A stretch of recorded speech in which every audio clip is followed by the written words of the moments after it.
बातचीत का एक हिस्सा आपको सुनाने चल रहे हैं। और इस वीडियो में उन्होंने सांस्कृतिक साम्राज्यवाद के खिलाफ बात की है। नमस्कार मित्रों, जैसा कि आप जानते हैं कि सांस्कृतिक साम्राज्यवाद के खिलाफ अभियान चलाते हुए एक नैसर्गिक तरीके से, प्राकृतिक तरीके से, कोई इस तरह से नहीं कि हम एक दिन में दुनिया बदल देंगे या दुनिया एक दिन में बदल जाएगी। हम पढ़ते हैं, जानते हैं, सुनते हैं कि भगवान बुद्ध ने अपने समय में व्याप्त इस तरह के अंधकार और पाखंड को मिटाने के लिए एक बहुत बड़ा संकल्प लिए थे।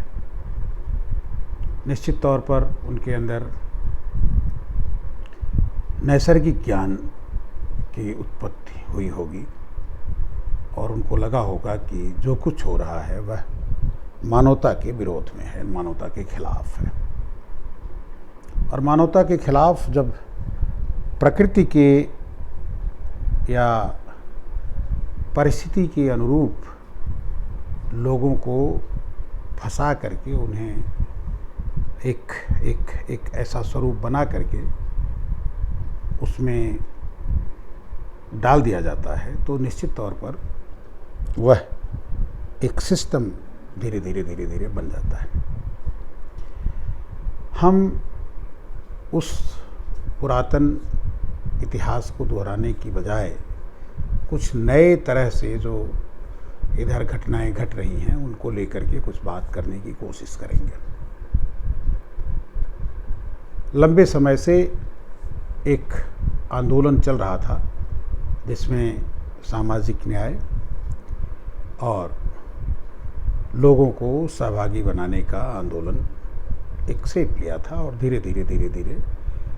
राजनीति में उस तरह के बदलाव दिखने लगे थे और परिवर्तन, कई प्रदेशों में परिवर्तन हुए, देश में भी कई बड़े परिवर्तन हुए। लेकिन उसका जब मूल्यांकन होता है इतने दिनों के बाद कि वो जो सारे परिवर्तन, जो आंदोलन खड़े किए गए थे, वह धीरे धीरे विलुप्त हो गए, यानी एक तरह से देखा जाए तो वो समाप्त हो गए। और जब कोई सवाल करता है कि इतने बड़े लोग जब ऐसे आंदोलन चलाए और वो आज फिर वहीं पहुंच गया देश, फिर उसी तरह की शक्तियां काबिज हो गई। अब सवाल ये है कि जिन लोगों के लिए आंदोलन होते हैं, जिन लोगों के लिए धर्म की ज़रूरत पड़ती है, जिनके लिए विशाल विशाल मंदिर, विशाल विशाल ऐसे संस्थान, तमाम अन्य धर्मों में भी इस तरह के क्रियाकलाप होते हैं, क्या वास्तव में अब इसकी संकल्पना में अगर आप जाएंगे तो कई ऐसे रिलीजन हैं जहाँ पर उनका जो रूप है वो बेहद खूबसूरत भी है। जैसे अगर हम गुरुद्वारों की बात करें तो गुरुद्वारे एक तरह से लोगों के कई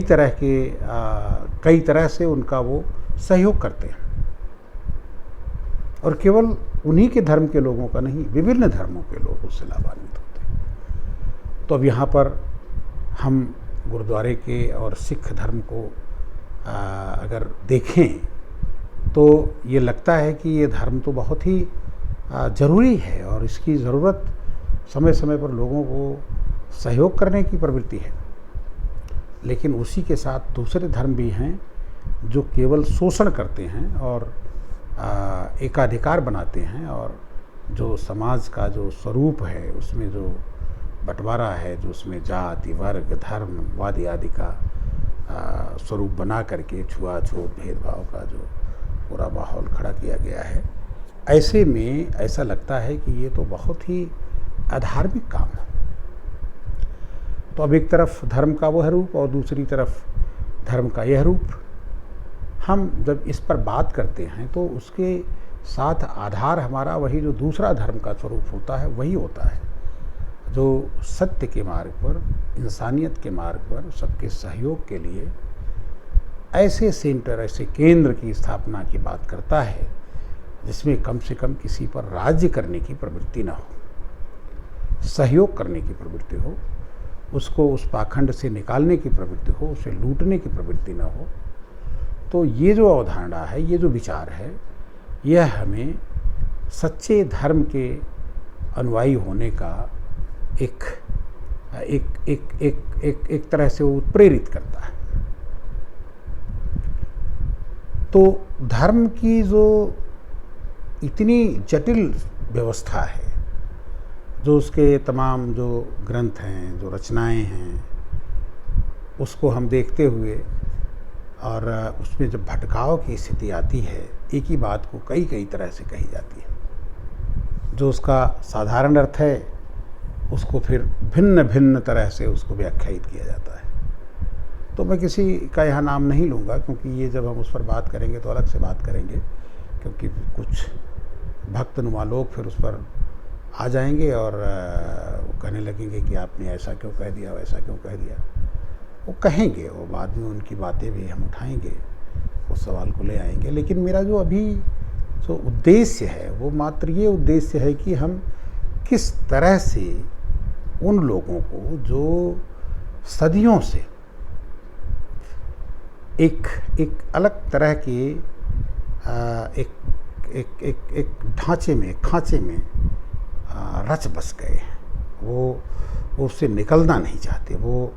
अपने को उसका एक बहुत ही जटिल हिस्सा समझते हैं कि ऐसे मैं कैसे छोड़ सकता हूँ, ये तो मेरे लिए है, ये तो मेरे उन्नयन के लिए है, मेरे उत्थान के लिए है। अब आप आइए उनके उत्थान की जरा देखिए बात। जिस धर्म, जिस व्यवस्था, जिस सिस्टम ने उनको पढ़ने लिखने नहीं दिया, जिसने उनको ऐसे जाति के खांचे में खड़ा कर रखा है, उनको जिसने एक ऐसी आइडेंटिटी दे रखी है कि जो कई जगह तो पशुओं की भी आइडेंटिटी उससे बेहतर होती है। तो इस तरह की जो पूरी एक खोज है, जो सोच है, जो एक समझ है, वह निश्चित तौर पर हमारे समाज के लिए एक बहुत भयावह स्थिति है। ऐसी भयावह स्थिति में हम अपने को, अपने उस पूरे सिस्टम को, उस अपने पूरे परिदृश्य को, उस पूरे वातावरण को जब तक हम समझने का प्रयत्न नहीं करेंगे, तब तक हम निश्चित तौर पर सांस्कृतिक साम्राज्यवाद है क्या उसको नहीं समझ पाएंगे। अब यह सांस्कृतिक साम्राज्यवाद हमें ऐसी चीज़ों में बांध करके, उसके अधीन हमारी एक जगह बना करके खड़ा कर दिया जाता है कि आप ये हैं,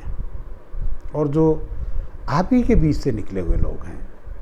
वो किस तरह से तमाम ऐसी चीज़ों पर अपना अधिकार कर लेते हैं जो उनके लिए उपयोग का है, और आपको बता देते हैं कि आप इस बंधन में, इस खांचे में आपको इतनी दूर तक जाना, इतनी दूर से इससे आगे नहीं बढ़ना है, आपका यही स्वरूप है। ऐसे गधे टाइप के लोग, ऐसे मूढ़ लोग जिन्होंने किसी भी तरह का ज्ञान अर्जन नहीं किया है और केवल दूसरों के श्रम और दूसरों की मेहनत से वो बहुत कुछ अर्जित करते हैं, अपने उस पूर्वजों द्वारा, अपने पहले के लोगों द्वारा बनाए गए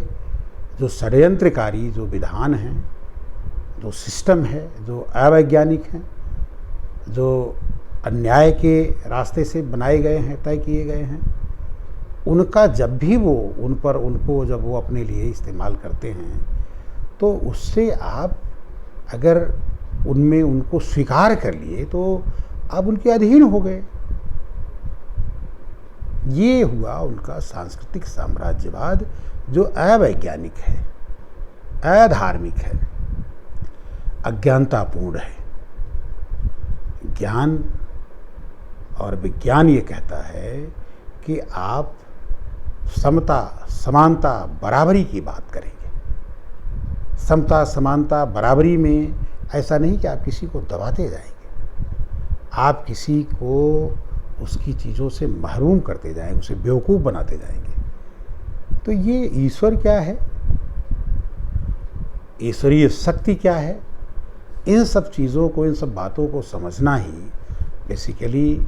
सांस्कृतिक साम्राज्यवाद की समझ है। और इसी पर हम आपसे बात करेंगे। हमने पीछे भी कुछ एपिसोड ऐसे बनाए हैं जिस पर बात की है और उसको खुल कर के आगे बढ़ाने की बात की है। तो आगे हम और भी ऐसे सुधीजनों से इस पर आपसे संवाद करते कराते रहेंगे। मुझे पूरी उम्मीद है कि आप इसके साथ निरंतर सहभागी बनेंगे और इसे समझने की कोशिश करेंगे। मैं आज अपनी बात यही समाप्त करता हूँ। धन्यवाद।